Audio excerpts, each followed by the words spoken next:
Hello, good afternoon friends, कैसे हैं आप। दोस्तों, कुछ क्वेश्चंस मैंने आपको दिए थे और बहुत दिन से ये हलचल थी कि सर इनके सॉल्यूशन आप दे दीजिए। सॉल्यूशन हमें नहीं समझ में आ रहा है, सॉल्यूशन का मामला बन नहीं रहा है। तो कोई बात नहीं दोस्तों, सॉल्यूशन मैं करवा देता हूँ आपको। बिल्कुल घबराने की आवश्यकता ही नहीं है, बिल्कुल नहीं घबराना है। और इससे पहले का जो हम लोग कॉन्सेप्ट सीख रहे थे, जो जान रहे थे, वो आपके सामने है। साइक्लोप्रोपीन की चर्चा हम लोगों ने की थी। चलिए उसकी बात थोड़ी सी और कर देता हूँ। उसका एप्लीकेशन जो मैंने आपको कहा था, रेट ऑफ रिएक्शन को किस तरह से साइक्लोप्रोपीन रिंग का होना अफेक्ट करता है, कैसे उसकी बाइसेक्टेड और उसकी perpendicular conformation rate of reactions को बढ़ाते हैं, ये मैंने चर्चा की थी ना यार। तो उसी का एक एग्जांपल मैं आपके सामने रख देता हूं और उसके बाद फिर हम उन सवालों की चर्चा करेंगे जो मैंने आपको अभी कुछ दिनों पहले दिए थे। आपने ट्राई किए, बहुत से लोगों ने सही जवाब दिया और अनंत लोगों ने, असंख्य लोगों ने गलत जवाब दिए हैं। चलिए उन सवालों को भी करेंगे। पहले हम साइक्लोप्रोपेन से जूझ लेते हैं, इसकी एक चर्चा कर लेते हैं। तो दोस्तों, अगर मैं इन दोनों की बात करूं, इन दोनों में अगर मैं रेट ऑफ सोल्वोलाइसिस की बात करूं, रेट ऑफ सोल्वोलाइसिस, अगर इनमें हम सोल्वोलाइसिस करवाएं तो आपका क्या ख्याल है, किसमें 1 और 2 में से किसमें सोलोलाइसिस बहुत तेजी से होगा और किसमें स्लोली होगा और क्यों ऐसा होगा। तो दोस्तों, इसके लिए मैंने आपको बताया था, अगर बनने वाला कार्बोकैटायन, देखो यार, आयनाइजेशन के बाद इसके निकलने के बाद जो कार्बोकैटायन बनेगा, अगर ये कार्बोकैटायन, अगर ये कार्बोकैटायन स्टेबल होगा, if this carbocation is stable, अगर ये बनने वाला कार्बोकैटायन स्टेबल होगा तो आयनाइजेशन बहुत तेजी से हो जाएगी, बहुत जल्दी से ये कार्बोकैटायन बन जाएगा और बहुत आसानी से ये सोलोलाइज्ड प्रोडक्ट में कन्वर्ट हो जाएगा। और यदि ये कार्बोकैटायन स्टेबलाइज नहीं हुआ तो फिर दोस्तों ये बहुत मुश्किल से बनेगा। फिर ये कहेगा नहीं भैया मैं नहीं बनूंगा यार, क्योंकि मेरे को स्टेबलाइजेशन तो मिलनी नहीं है। बोलो यार, अगर मैं यहां बात करूं तो आप याद कीजिए, ये वाला जो सिस्टम है, इसमें ये जो p ऑर्बिटल है, this p orbital is perpendicular to this cyclopropane ring. ये तो परपेंडिकुलर कॉन्फॉर्मेशन है और हम जानते हैं परपेंडिकुलर कॉन्फॉर्मेशन में साइक्लोप्रोपेन रिंग स्टेबलाइजेशन नहीं दे पाती थी। और इसी वजह से अब मैं अगर इसका और इसका, देखिए बिल्कुल कंपेरेबल खेला, एकदम कंपेरेबल है। यहां पर क्या हो गया, यहां पर केवल ये एक्स्ट्रा बॉन्ड आ गया है, एक्स्ट्रा बॉन्ड केवल यहां आ गया है, इसमें ये एक्स्ट्रा बॉन्ड नहीं है। यहां पर ये साइक्लोप्रोपेन रिंग है, यहां साइक्लोप्रोपेन रिंग नहीं है। तो दोस्तों, इसके आने की वजह से, क्योंकि ये क्या है, ये एक परपेंडिकुलर कॉन्फॉर्मेशन में एग्जिस्ट करती है और यहां से इसको स्टेबलाइजेशन मिल नहीं पाएंगे, इसलिए ये वाले कार्बोकैटायन लेस स्टेबल होंगे, हाई एनर्जी के होंगे, बहुत मुश्किल से बनेंगे। इसीलिए इनका रेट ऑफ सोल्वोलाइसिस बेहद कम होता है दूसरे वाले से। इससे बोलो यार, हाँ ओटीएस ऐसे लगा हुआ, बोलो यार इसको आप लीव करवा दीजिए, बनने वाला कार्बोकैटायन यहाँ स्टेबल हो जाएगा, इससे ज्यादा स्टेबल होगा। बोलो यार, समझ रहे हैं आप मेरी बात। और ऐसे में ये बहुत आसानी से सोल्वोलाइसिस के लिए चले जाएंगे दूसरे वाले, पहले के संदर्भ में, पहले के रिस्पेक्ट में। चलिए इसी की दूसरी एप्लीकेशन में, इसका दूसरा एग्जांपल, एप्लीकेशन तो कह रही है पहली ही है, सोल्वोलाइसिस के रेट ही हम देख रहे हैं, कार्बोकैटायन की स्टेबिलिटी ही देख रहे हैं। इसकी अब चर्चा कर लेते हैं। उसकी चर्चा हम लोगों ने कर ली, 1 2 की चर्चा कर ली, हमने देख लिया सेकंड कार्बोकैटायन ज्यादा स्टेबल होगा, क्योंकि पहला वाला तो परपेंडिकुलर फॉर्म में एग्जिस्ट करता है और परपेंडिकुलर फॉर्म में साइक्लोप्रोपेन किसी भी तरह की स्टेबलाइजेशन नहीं ले पाता, नहीं एग्जिबिट कर पाता। ये हम लोगों ने देखा भी है, मैंने पिछले वाले लेक्चर्स में आपको बताया भी था किस तरह से इलेक्ट्रॉन डेंसिटी जो है, बोलो यार किस तरह से यहां पर पड़ी हुई पेरिफेरी पे पड़ी हुई इलेक्ट्रॉन डेंसिटी इस p ऑर्बिटल के ऑर्थोगोनल है। बोलो यार, बोलो ना यार, तो ये तो हम लोग सीख चुके थे, वो हमने चर्चा कर दी थी। अगर मैं तीसरे और चौथे की बात करूं तो दोस्तों क्या होगा, तो यहां पर भी सिंपल आपको आयनाइजेशन करना है और जैसे ही आप आयनाइजेशन करेंगे तो पॉजिटिव चार्ज यहां बनेगा। ये साइक्लोप्रोपेन रिंग है, यहां पर साइक्लोप्रोपेन रिंग नहीं है। अब साइक्लोप्रोपेन रिंग का इफेक्ट देखना, बोलो यार यहां पर भी इसके लीव करने पर यहां पॉजिटिव चार्ज बनेगा। लेकिन दोस्तों अब कमाल हो गया, ये जो पॉजिटिव चार्ज बनेगा ना दोस्तों, अरे यार ये जो पॉजिटिव चार्ज बनेगा ना, इस पॉजिटिव चार्ज से जो आपको वैकेंट p ऑर्बिटल मिलेगा वो आपकी तरफ आ रहा होगा, आपकी तरफ जा रहा है। बोलो यार, अरे आपकी तरफ जा रहा है ना यार। और ऐसे में ये CC बॉन्ड इस p ऑर्बिटल के पैरेलल हैं और ऐसे में ये एक बाइसेक्टेड कॉन्फॉर्मेशन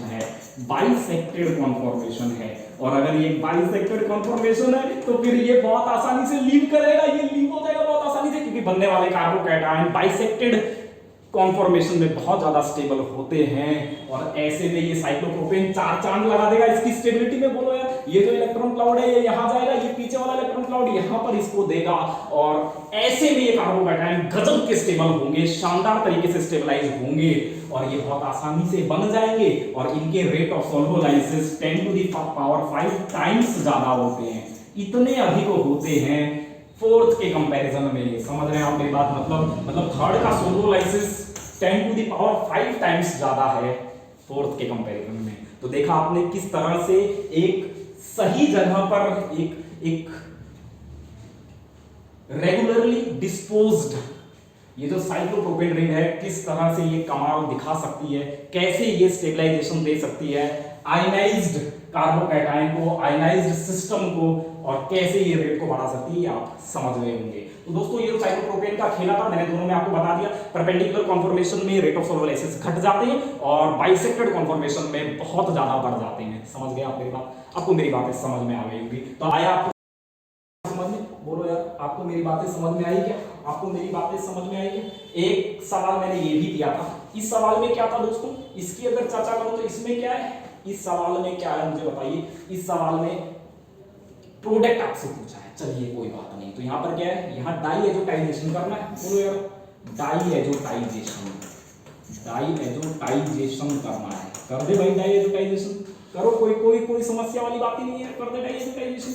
डाई एजोटाइजेशन करेंगे तो हम तो बखूबी जानते हैं। बोलो यार, यहाँ पर क्या हो जाएगा, बखूबी आप जानते हैं। यहाँ पर ये NH2 ग्रुप जो मौजूद है, NH2 जो मौजूद है, ये NH2 N2 पॉजिटिव के फॉर्म में कन्वर्ट हो जाएगा। बोलो यार, अरे बोल तो दो यार, मूर्खों बोलो ना, तुम बोलते नहीं हो।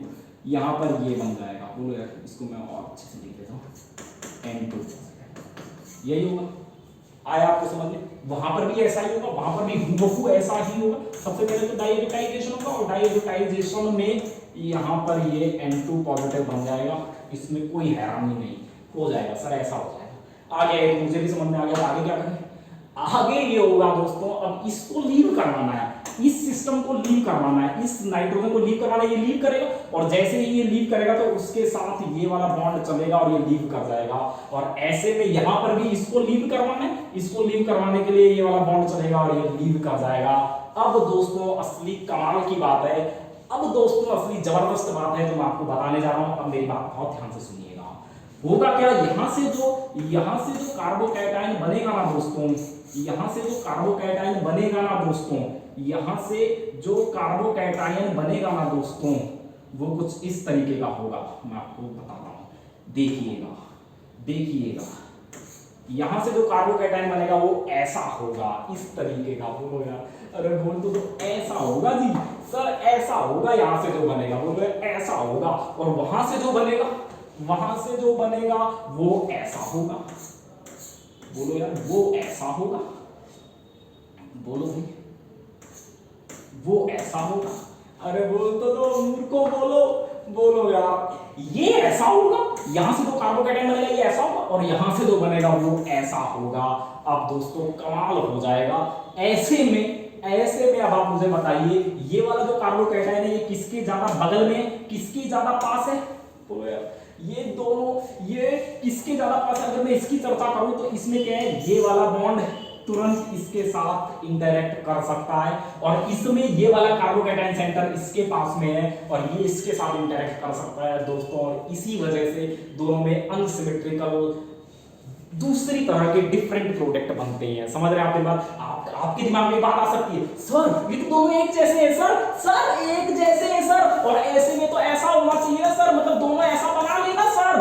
अरे यार, ये तो ऐसे सिमेट्रिकल बना लेना भाई, दोनों तो यही बनाएंगे। अरे वो यार सर, दोनों एक जैसे हैं, दोनों एक जैसे हैं और दोनों रीअरेंज होकर यही तो बनाएंगे। बोलो ना यार, दोनों रीअरेंज होकर सिमेट्रिकल यही तो बनाएंगे और अगर सिमेट्रिकल ये बनाएंगे तो दोनों में प्रोडक्ट भी यही बनना चाहिए था ना। बोलो ना यार। लेकिन दोस्तों इससे पहले कि ये रीअरेंज होते, अब मैं कमाल की बात बता रहा हूं, इससे पहले कि ये रीअरेंज होते, रीएडजस्ट होते, बोलो यार, इससे पहले कि ये रीअरेंज हो, रीएडजस्ट हो, उसी में खेला हो जाता है। मतलब रीएडजस्टमेंट या रीअरेंजमेंट इतना कमाल का नहीं होता, इतनी जल्दी नहीं होता, उससे पहले ही ये सब हो जाता है। बोलो यार, बोलो बोलो भाई, समझ रहे हैं आप मेरी बात? आप मेरी बात समझ रहे हैं क्या? इससे पहले कि यहां पर रीएडजस्टमेंट हो, ये रीएडजस्टमेंट हो यहां पर, मतलब वो रीएडजस्ट होकर, दोनों रीएडजस्ट होकर सिमेट्रिकल बनाए, उससे पहले रीअरेंजमेंट हो जाता है दोस्तों, रीअरेंजमेंट हो जाता है। और ये रीअरेंजमेंट यहां से ये डायरेक्ट बॉन्ड बनाता है और यहां पर ये पीछे से बॉन्ड बनाता है। बस हो गया खेला।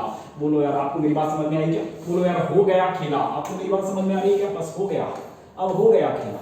बोलो भाई, अरे आपको मेरी बात समझ में आई क्या? वो बॉन्ड वहां से बॉन्ड बना लेगा। बोलो, और यहाँ पर आकर आपका हाइड्रोक्साइड या पानी यहाँ पर आकर जुड़ जाएगा। हो गया खेला। और उसमें क्या होगा? बोलो यार, उसमें क्या होगा? बोल दो, बोलो ना यार, उसमें क्या होगा? उसमें ये होगा,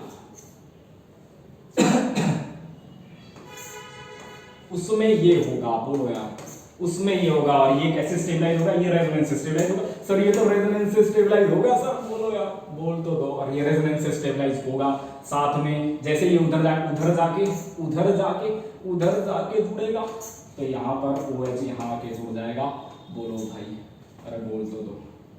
बोलो भाई, बोलो भाई, इस तरह का सिस्टम बन जाएगा। आपको समझ में आई मेरी बात? अरे आपको मेरी बात समझ में आएगी? ये आप बना लेंगे, इस तरीके से आप बना लेना। ठीक है दोस्तों, तो ये कुछ सवाल थे जो मैं आपके सामने डिस्कस करना चाहता था दोस्तों, और बेहतरीन सवाल मैं आपके सामने डिस्कस करूंगा। तब तक के लिए बहुत बहुत शुक्रिया। और आप जुड़े रहिए, बस दिल थाम के जुड़े रहिए। बहुत तगड़े सवाल हैं मेरे पास, करेंगे हम उनकी चर्चाएं। और जो मेरी बुक्स हैं उनको भूलिए नहीं, वो मेरी बुक्स बहुत स्टैंडर्ड की हैं, उनको खरीदिए, उनसे पढ़िए। यकीनन वो आपकी बहुत हेल्प करेंगी। एक ज़बरदस्त कंटेंट आपको वहाँ मिलेगा और आपको सीखने में, आपको प्रिपेयर करने में बहुत हेल्प होगी। तो दोस्तों, मिलते हैं अगले सेशन में। तब तक के